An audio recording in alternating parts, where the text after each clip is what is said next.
Hello friends, welcome back to another video. Tunihin Braveheart kiti film hi fans on demand nong zuin sayo hiti. Si film hi to sim ta hin lengam khat ka ki buina chung chang hi. Hi chi film a director li le Mel Gibson hin chule chi film Braveheart na hi amale man a ki tho hi. Chule hi chi film hin IMDb rating 10 la 8.3 amozove. To sim nup ta hin a hi le to sim chu sei pan taute. 1280 AD Komachun Scotland gam lahin England gam ki ka hin ki buina kinana leng ka hin ki dona anom jing ne hi Scotland leng pa yong thi pa chun England leng pa hin kin ka pu tha ding he tin England la Scotland chu pu tha ding in a ki hotai a hin la England leng pa he mi phalo mi gilo he ji chun ama khut nu ya nom lo a thu nung lo mi them khan hi Scotland mi om ta ne hi hi choloi je thing nui mi tabang tai bon na ki form ovin hi ti chon gam lai na ba le jivin hi chi sepe England sepe o cha that jivin hi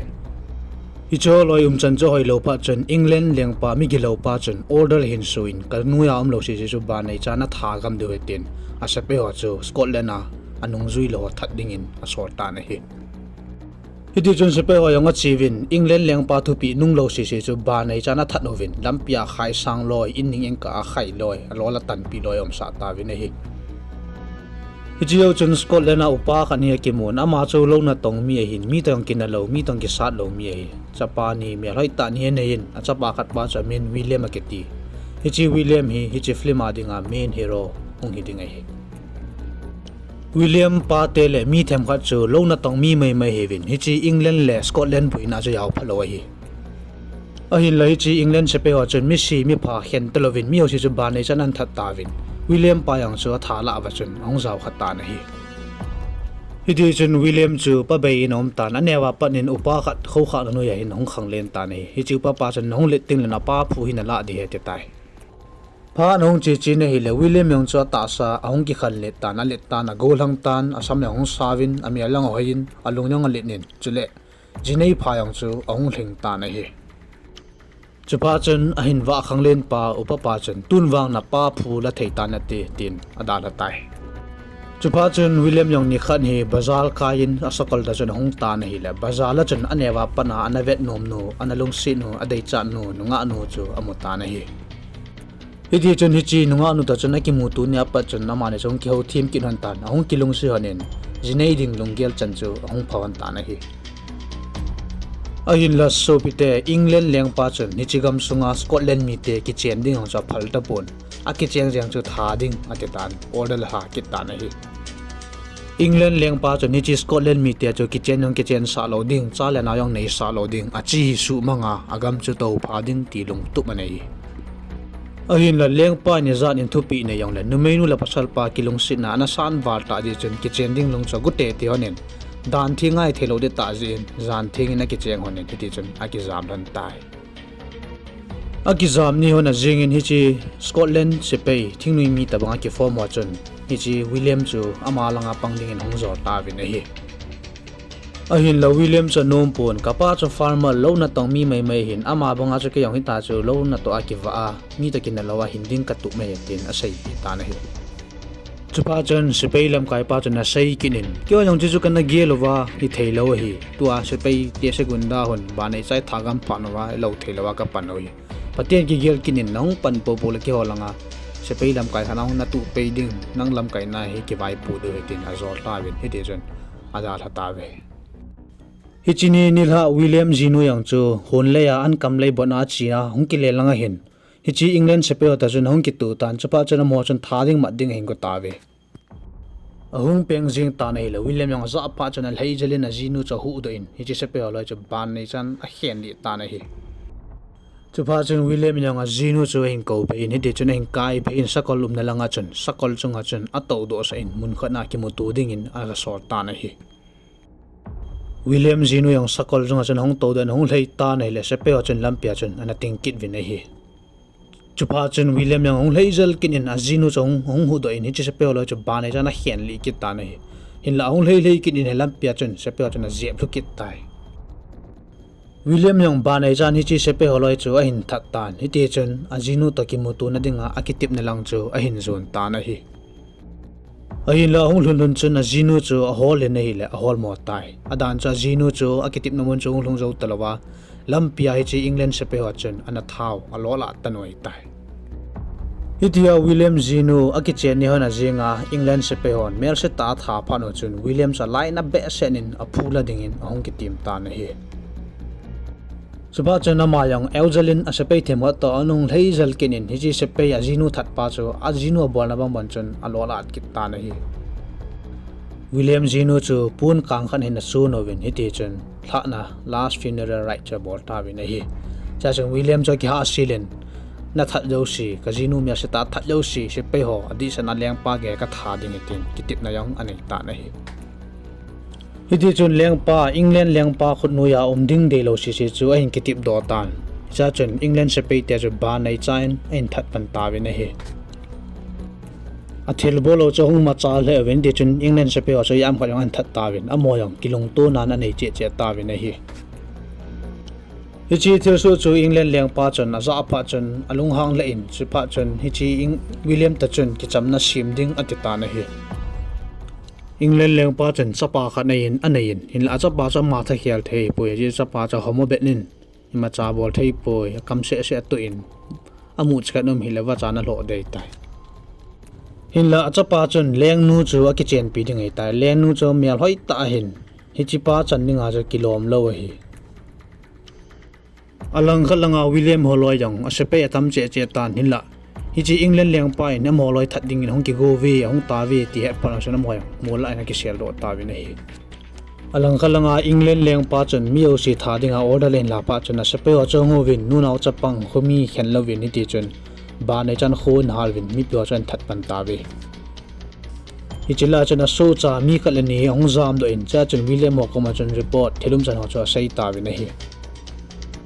chupa chun William yong a sepe ho cho hin tir khowin hichi sepe England sepe ho cho ki sa tu piding in asai ta na hi ajing in mol khana hin England sepe ho ta chun aki mai nga tu ki sa tu ding in om ta ve England sepe ho cho galman cha ta sakol ta chu tenovin hin la William holoi cho sakol long nei lo man cha ki su yong nei lo hi win hita cho alung chang ho sana cho pang yeng o hi hiti chun William in a sepe holoi cho ga tir khowin hi cho lo hu ma cha e po izan in tam yong ni zo du hetin asai ta na hi le asepe ho yang chu humpi ki se do bang tawin akidal piting ngap sangan chu hitawe England sepe ho yang sakol ta chun cham to chun hung leng jing tawin nei chupa chun William Holland changa ang ovin hung lundi kon ta chun hichi so do cho ga koi win nei le sakol ho chu aki phut so so win ba nei chan mi pi mi ho jong sakol long chan thikam tawe chupa chun mo cheng si ta chun chama chun aki sa to win aki vei to yang tawin nei le anna na in William Holland chun hin zo kit tawe William oyong agarzo na masape nei takilan chana ki pa le ta ni ti chon garzo na la othong je jo na sam khom ta be nei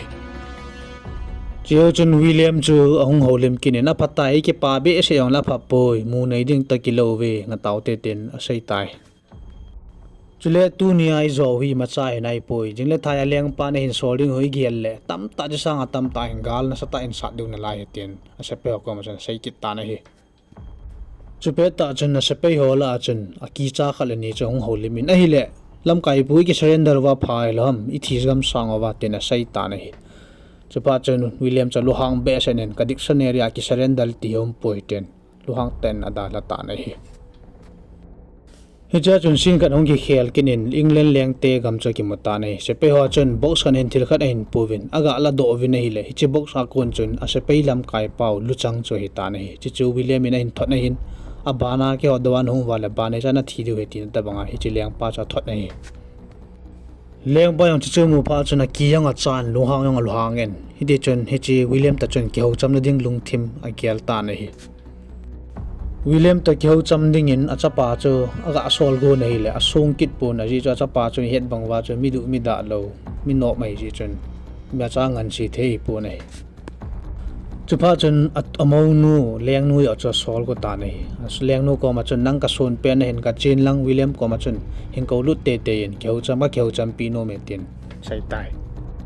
leng nu yong hitia apu pa na sei to pa chuna da thei te pun chupa chun William ta kheu cham ding chun a chi ta nei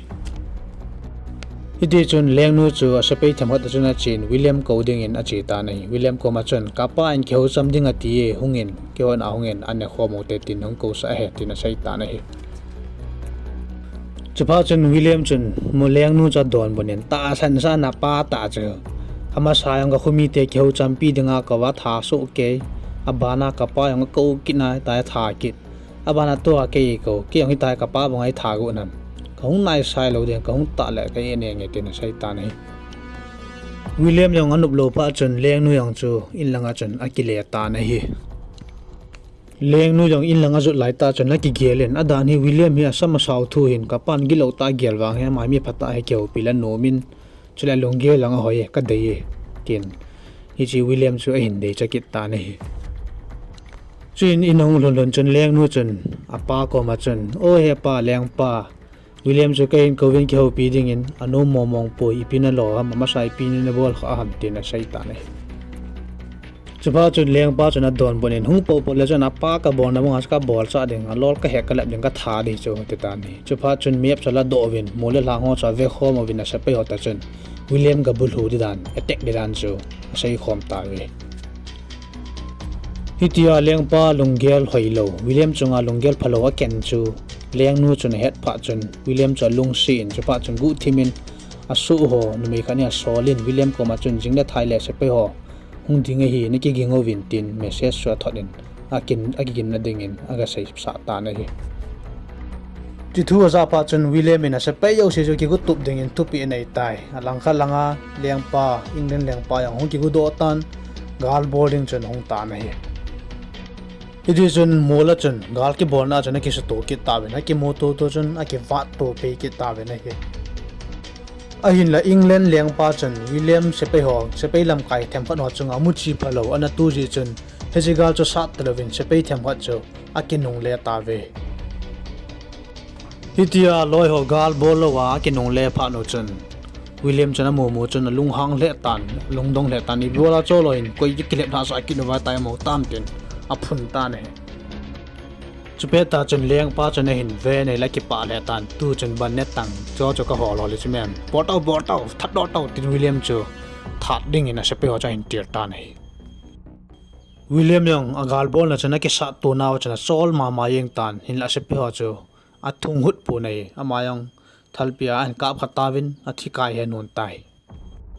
ahin la ta chapa galma sanga nung chon lo tin ong ki han la in leng pa that ding in sakol khat na hong towin chem chen ki sa dan dal ta nei hitian dalai ta chana ma sanga hin pasal khan in sakol ne hin dalen thing bong khan in sunin nei lan ni ne ki le lo jing on tai Chin William yang ki thau do pe in sakol hong sun pa cha lo a ding te ta nei hita dallu na hi chi alu khu ki khu pa cha lu khu ga la do lo la go lai ta chun na ma kin lap jing in voinu kein game ati ta nei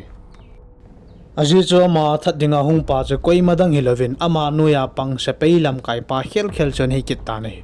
chupa jonga ma lung thima ke tan hiti chon itidana ke langa pang lo wa mio se ke that dinga ki go hitam ibika bol khilam mi pia danga gielilom tin aki ngai sin hiti chon hechi se peilam kai pang se that talovin a ko ma chun aki yelen hiti chon alum jeng ta nei hitia William lathi de a ki gela lup lai ta chun ama that dingin se pe ho cho hung leng jing ta bi na hi chupa chun a se pe lam kai pa chun a dal lut kinin hechi mi thana hung ho kon chun hu do ding ati ta nei chupa chun hechi William chu a hin pu phein sakol chunga hin ta do in en jam pi ta ve gal chong ki chai tan William langa a party ho ki to lo ji chun amo tam ta the ta ve se pe lam kai pa ki gelin a ki si in William chunga thil bol chu a ki si ma yeng tan hiti chun shading ha talovin la chun awa le yang tai jiu sin na chun William yong chong dam do ki ta ni ti chun gal ku ning sakol chunga chun aung hlei ki ta na hi alang galanga leng pa lang William a hingna la ye ti het kit pa chana lo hang le in hin la ki cha ta kilon chun ki ho champi ki ding in azol ki ta na hi a hin la het jing ma bangovin leng pan ki ho champi dinga mi a ko cho a tha chat na hi hi chu leng nu long het kit pa chun William chu gu thimina ki mo pin leng pa long gel ho cho sei pi kit tai hitia leng nu William ko ma line na ta holim chu William ena mo pha chun alung dong in ei he na hi ka gal mi langa na pandi lo mi bola ke langa nei ti pana ke chung chai nei ti kho sa ham ki ta nei Chin William in ho limin ipi len na pu pa hiti ta jong la nang len ji pa leng nong chan ting la hin hiti hin mi ho second thei te event tin a sei ta na hi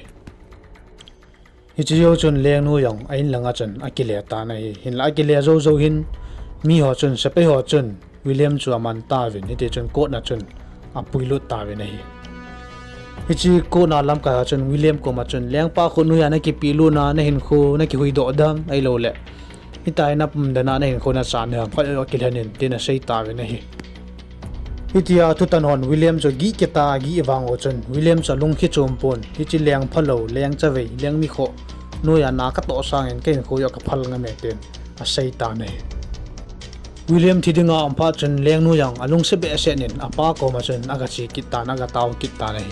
apa chon na te le tan lup na yang a khel do ta pon lup na je ki zamai tai ahin la leng nu chun William ki hu do na denga izana atawa thum wang chun leng pa chun la lung thim chu a ham theilo wangin a khial chom po na hi chupa chun leng pa chapa jai zo chung ha men a jinu kama chun mi nom lo sa ja bi na sei sei yang ham adam la ya ham theila ya tha ding ana sei lai le tha di jing etin tha ding ina pha sa han ta na hi itia William tha ding a sei la pa chun leng nu cha lai na he a jing tan a kap jing ta na hi azing in William chu ki he na pa tha ding in a hin pui do ta ve na hi cha chen na lol chu a he no vin ti na khai li vin khai li cha cha chen na lola tan no vin a ta sa chu a chan bong bong vin mun tina hi ji England te leng pa do zo se chu ta ki bowling atin mun no sa na thot ta ve na hi England te long ye la chu ti chun ki bowler Scotland na lengam neu cha cha chun hin ki cha vin tin England te khonu ya chun hung ki pilut vin te ti o hi ahin la chimala hiti chun lengam nya cha cha chun William a kon jan kitil kho na na hin nevin kipum khat na na hin nevin kilung to ta England lengam chun no do ding England te gam chu sat chai ding ate ta we ne adia se peilam kai pa William na zo lep pa lam kai na chun gal cha bolovin hiti chun Scotland chu England a kon in chamlat na chu anamu sa ta we ne hi chin Scotland to simachun William panla na chu tuni chan ge su mil theilovin om ta na hi Hello friends, Tunia Brave Heart ti to simi say now to chan in tin to simi ngai na sa le like, subscribe, share and the ball in. Chan ge na invest in na chunga sai jo lo ki pa thu ka phongi. Thank you, bye bye.